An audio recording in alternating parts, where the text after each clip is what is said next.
Bienvenue dans la session Cloud Protector, WAF as a Service. Quand sécurité rime avec TCO optimisé, comment le WAF as a Service vous accompagne sereinement dans votre transformation numérique avec Alexis Zourabichvili. Tout de suite.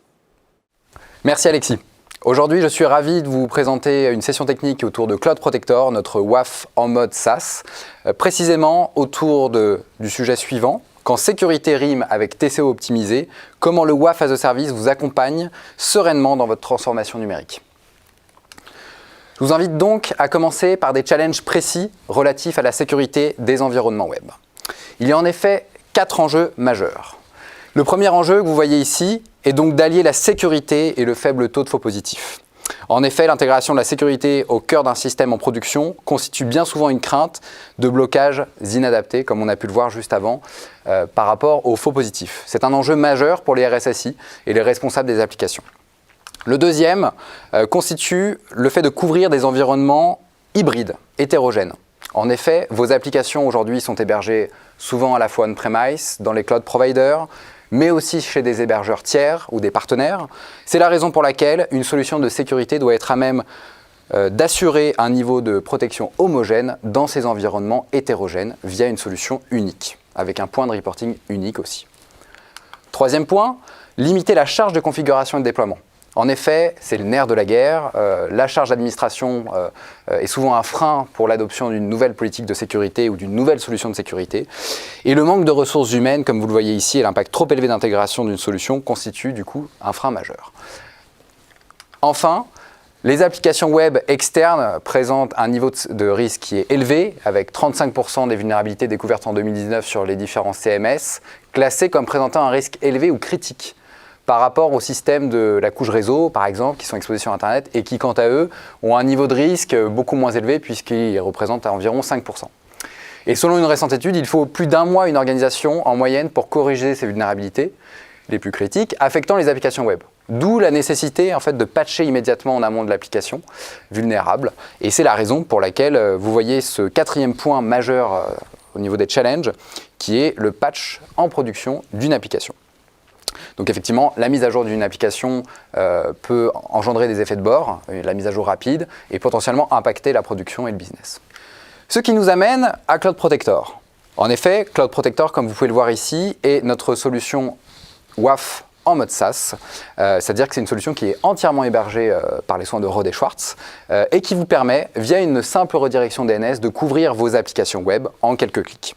Vous voyez ici le schéma extrêmement simple qui consiste à laisser passer l'utilisateur légitime tandis que l'attaquant est bloqué dans le cadre de ses attaques applicatives ou d'un DDoS volumétrique ou applicatif aussi. Passons à la démonstration. Donc on va jeter un coup d'œil ensemble à l'interface de Cloud Protector. Donc évidemment, on va se connecter pour accéder au service de WAF en SaaS et à l'interface web. Donc là, vous avez la GUI web qui va apparaître et qui va vous permettre d'accéder aux différents menus que vous voyez en haut.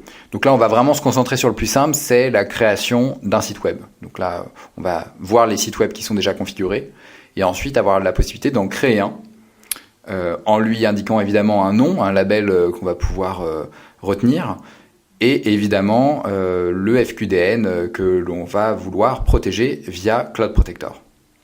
Donc automatiquement, comme vous le voyez, l'URL du back-end a été détecté. Et il ne nous reste plus qu'à valider. Et le site web est configuré. Il reste une simple redirection DNS à réaliser pour être protégé. Nous pouvons désormais voir l'architecture de la solution Cloud Protector. Vous constatez ici que le visiteur légitime ou illégitime du coup passe par un DNS qui va adresser 2 entrées réseau chez notre opérateur avec un filtrage anti-DDoS volumétrique. Puis l'anti-DDoS applicatif sera réalisé par la solution Cloud Protector après être passé par les différents load balancers et les WAF qui ont la possibilité de scaler automatiquement à la demande en fonction du trafic. Ensuite, le trafic passera par Internet et atteindra les serveurs web de nos clients. Vous le voyez ici, le déploiement, du coup, comme je le disais tout à l'heure, peut se réaliser on-premise, dans les clouds publics ou chez des hébergeurs tiers. Nous avons des mécanismes de monitoring de la santé aussi de nos instances et c'est la raison pour laquelle nous sommes en mesure et en capacité de déployer en quelques minutes une instance de débordement sur la partie DDoS afin de pallier une éventuelle attaque trop importante pour notre provider 1, notre hébergeur 1. Et nous passons par un deuxième hébergeur qui va du coup coupler cette capacité DDoS et surtout la décupler sur la partie volumétrique.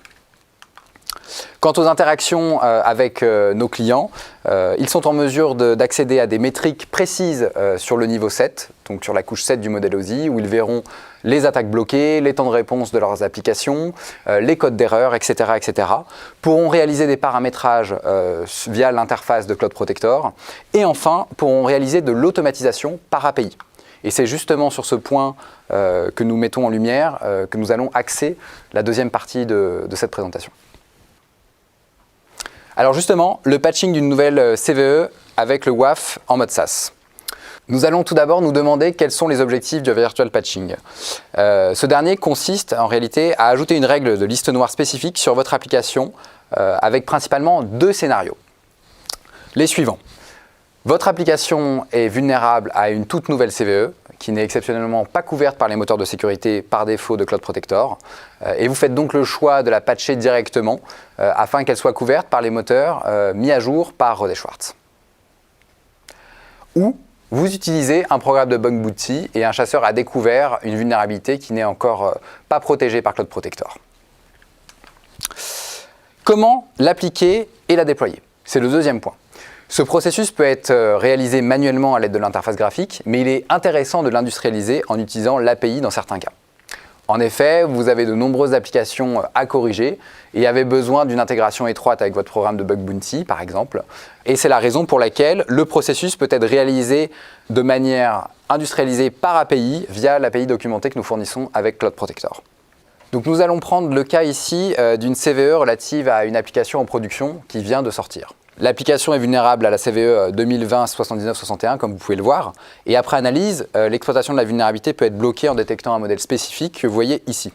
Donc nous allons créer une liste noire. Or, il peut parfois être complexe de trouver des patterns spécifiques à bloquer. Et c'est pourquoi les experts Rohde & Schwartz peuvent aussi vous aider à trouver les bons modèles à configurer. Il suffit d'ouvrir un ticket au support. Donc la première étape ici, pour industrialiser, ça va être de créer ma clé API. Vous le voyez au niveau de l'illustration sur la droite. Car de nombreuses applications sont concernées, il est nécessaire d'automatiser le correctif. Donc commencez par créer la clé API avec suffisamment de permissions. La documentation vous permet d'avoir tous ces éléments. Et j'ai justement besoin via la documentation de l'action Auth Act Update Website pour gérer la liste noire du site web ou des sites web. Une fois configuré, l'utilisation de l'API est rapide et facile. Il suffit d'appeler le bon endpoint avec des paramètres et c'est tout. Enfin, le lancement de l'appel API, comme vous le voyez ici, vous trouvez dans la documentation présente ici, comme on le disait juste avant, la possibilité d'émettre le bon appel et de l'identifier. Et les paramètres sont les mêmes que ceux de l'interface graphique. Lançons justement la démonstration. Alors, je suis ici sur le panneau des paramètres de sécurité de mon application et je n'ai actuellement aucune règle de blacklist de configurer. Vous pouvez le voir justement ici. Et vu qu'une CVE vient d'être rendue publique et touche une de mes applications, ce que je vais faire, c'est que je vais utiliser l'API justement pour automatiser le processus et déployer ce virtual patch en quelques secondes seulement. Ce que je pourrais d'ailleurs faire pour un grand nombre d'applications si ça en touchait évidemment beaucoup plus. Donc je me base donc sur un script très simple qui est bâti sur l'API Python et qui comprend un peu de traitement de paramètres ainsi qu'un appel sur l'API d'ajout de blacklist. Donc le script va prendre quelques paramètres dont les premiers vont permettre de décrire mon application. Le provider name et le tenant name sont toujours fixes et le server name va quant à lui permettre de désigner mon application pour appliquer la règle de blacklist souhaitée. Et les 4 paramètres suivants correspondront quant à eux aux paramètres de blacklist que l'on souhaite insérer. Ensuite, afin de récupérer ces 3 premiers paramètres, nous avons conçu cela de manière très simple, puisqu'il vous suffira de retrouver dans l'URL les 3 paramètres séparés ici par des slash, qu'il me suffit ensuite de copier dans ma ligne de commande. Donc vous les voyez au niveau du navigateur. Donc on va pouvoir directement les insérer dans la ligne de commande.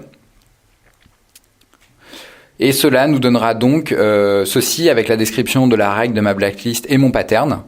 Je veux donc que mon pattern soit key sensitive et qu'il s'applique au body.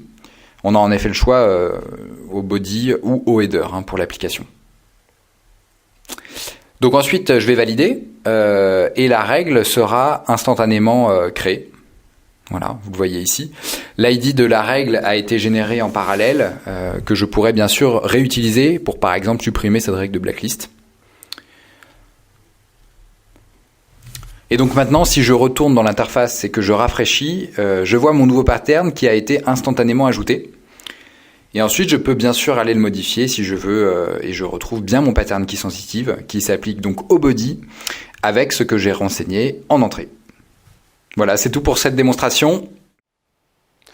Comme nous avons pu le voir au sein de cet atelier, Cloud Protector est une solution clé en main de WAF as a Service qui vous permet d'adresser la majeure partie des attaques ciblant vos applications web avec une capacité de réponse extrêmement efficace. La réduction du coût total de possession est à la clé avec cette approche. En effet, les coûts d'infrastructure sont optimisés, vous oubliez les renouvellements d'équipements, les augmentations de capacité d'installation et des équipements virtuels. Et l'avantage de ce modèle de tarification est que vos dépenses peuvent être classées comme des dépenses d'exploitation au lieu de dépenses d'investissement. Le fameux CAPEX versus OPEX. L'investissement initial est minime et il est facile à prévoir, vous évitez les frais de matériel et de maintenance imprévus. Tout le matériel, les sauvegardes et la maintenance sont gérés par le fournisseur Hérault & Schwartz. Deuxième point, la capacité évolutive et instantanée. En effet, en cas de pic de trafic sur vos applications liées à du business par exemple, ou une attaque DDoS, nos infrastructures sont en mesure d'accompagner ces pics de trafic. Les pics légitimes du coup vont entraîner l'ajout de WAF scalé pour absorber ce trafic légitime. Et les pics illégitimes vont être bloqués via nos solutions de DDoS volumétrique et applicative. Troisième point, répondre facilement au top 10 de l'OWASP. Le WASP, effectivement, dresse 10 vulnérabilités majeures, dont les cross-site scripting et les SQL qui sont de base intégrés, évidemment, dans les moteurs de sécurité de Cloud Protector. Les politiques prédéfinies, en 3 niveaux, vous permettent effectivement d'adresser ce type d'attaque. Et enfin, profitez d'un déploiement immédiat. Comme vous avez pu le voir, Cloud Protector se déploie en quelques clics, une simple redirection DNS suffit, et le temps de build puis de run est considérablement réduit, voire peut-être externalisé via un service managé. C'est désormais fini pour cet atelier. Je vous remercie vivement pour votre attention et je vous invite chaleureusement à aller voir les autres ateliers. À bientôt.